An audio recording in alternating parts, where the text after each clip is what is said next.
Assalamualaikum warahmatullahi wabarakatuh.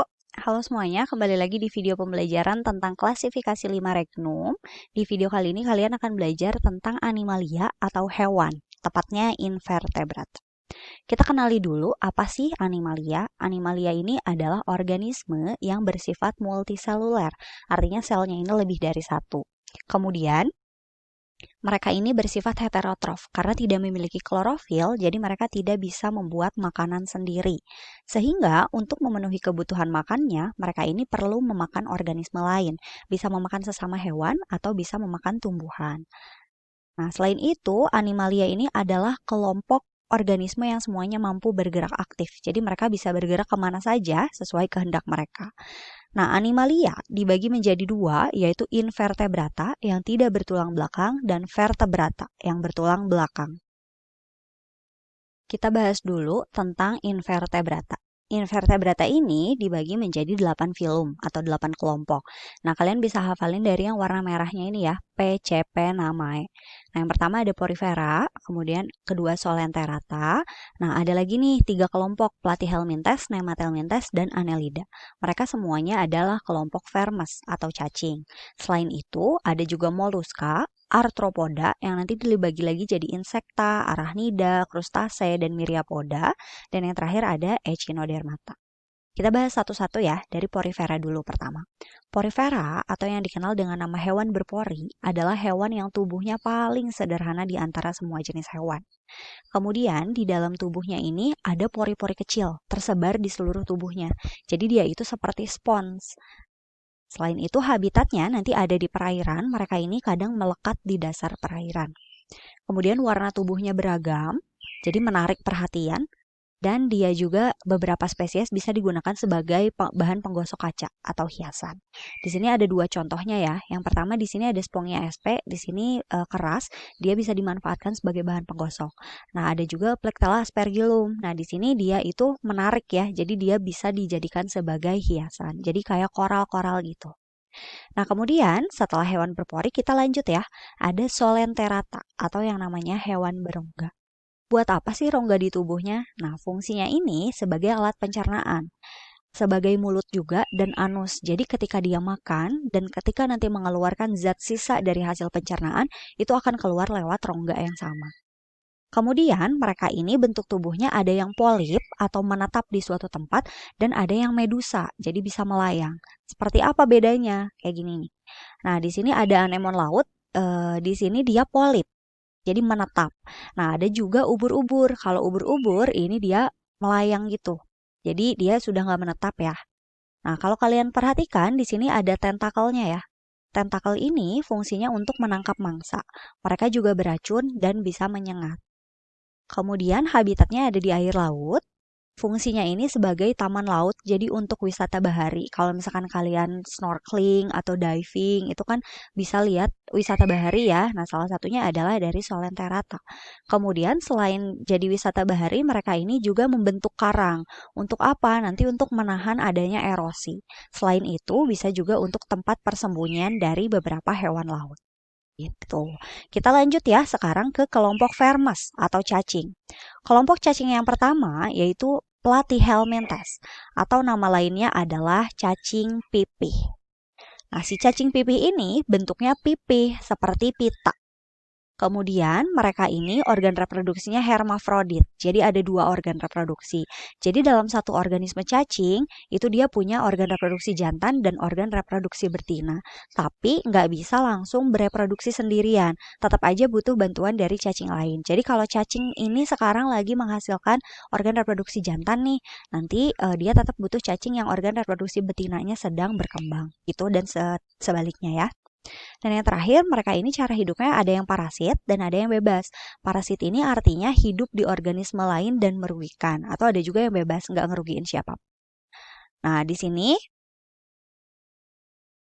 contohnya ada planaria. Dia hidup di air tawar, jadi sebagai indikator air bersih ya. Kalau ada planaria berarti si airnya itu bersih.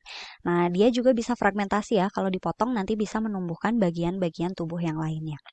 Selain planaria yang hidup bebas, ada juga cacing-cacing yang hidupnya parasit. Ini contohnya adalah Taenia solium atau cacing pita. Dia ini hidupnya parasit pada tubuh manusia dengan inang perantara babi. Jadi kalau misalkan memakan daging babi yang sudah mengandung telur dari cacing pita ini, jadi nanti cacing ini akan berkembang di usus manusia. Selain itu ada juga Fasciola hepatica atau cacing hati. Ini hidup parasitnya di hati sapi dengan inang perantara siput. Jadi kalau misalkan ada sapi yang makan rumput yang sudah terkontaminasi telur cacing, maka nanti si cacingnya akan berkembang biak di hati sapi. Kayak gitu. Itu platyhelminthes ya. Sekarang kita lanjut ke kelompok cacing kedua yaitu Nemathelminthes atau nama lainnya adalah cacing gilik. Kenapa dibilangnya cacing gilik? Karena dia bentuknya itu bulat panjang. Kalau yang tadi kan pipih ya, ini bulat tapi memanjang. Nah, organ reproduksinya terpisah, jadi satu organisme itu udah pasti dia jantan atau betina. Kemudian hidupnya ini parasit semuanya, kalau Nemathelminthes. Di sini contohnya ada Ascaris lumbricoides yang hidup parasit pada usus manusia. Yang sebelah sini adalah cacing jantan dan yang sebelah sini adalah cacing betina. Ini hidup di usus manusia bisa lewat makanan-makanan yang tidak dimasak dengan matang atau dengan pola hidup yang kurang bersih. Kemudian di sini juga ada Oxyuris vermicularis, yaitu cacing kremi. Dia hidup pada usus besar dan bertelur di anus manusia. Ini biasanya banyaknya di anak kecil sih ya. Jadi kalau malam hari nanti dia pindah si cacingnya ini ke bagian anus untuk bertelur. Jadi nanti kalau malam hari itu gatal kayak gitu. Dan di sini ada juga Wuchereria bancrofti, yaitu cacing tambang yang bisa menyebabkan kaki gajah. Ini adanya di daerah pertambangan dan bisa diperantarai juga oleh nyamuk. Kemudian kelompok cacing yang terakhir, yang ketiga adalah Annelida, atau namanya adalah cacing gelang. Cacing gelang ini bentuknya bulat panjang, kayak tadi. Cacing gilig ya, jadi bentuknya itu bulat panjang, tapi dia itu udah ada perbedaannya, ada segmennya atau ada garisnya nanti di si badan cacingnya. Kemudian mereka organ reproduksinya hermafrodit juga. Nah, hidupnya ini semuanya bebas ya kalau Annelida. Nah, di sini ada contohnya cacing palolo dan cacing wawo. Ini bisa kalian lihat ya, bentuknya kan bulat dan panjang. Kemudian di sini ada garis-garisnya. Jadi ini yang membedakan antara cacing gilik dan cacing gelang. Kalau cacing gelang ada garisnya. Nah, dua organisme ini adalah cacing yang hidupnya di laut dan bisa dijadikan sebagai sumber protein. Jadi ada beberapa orang yang memakan si cacing palolo dan cacing wawo ini. Kemudian ada juga di sini lintah atau di sini yang spesiesnya Hirudo medicinalis yang ini bisa dimanfaatkan untuk pengobatan dan di sini ada cacing tanah yang mungkin sudah sering kalian lihat ya. Ini bisa membantu untuk menyuburkan tanah. Gitu tentang Annelida. Kita lanjut sekarang ke filum yang selanjutnya, ada moluska atau hewan yang tubuhnya lunak.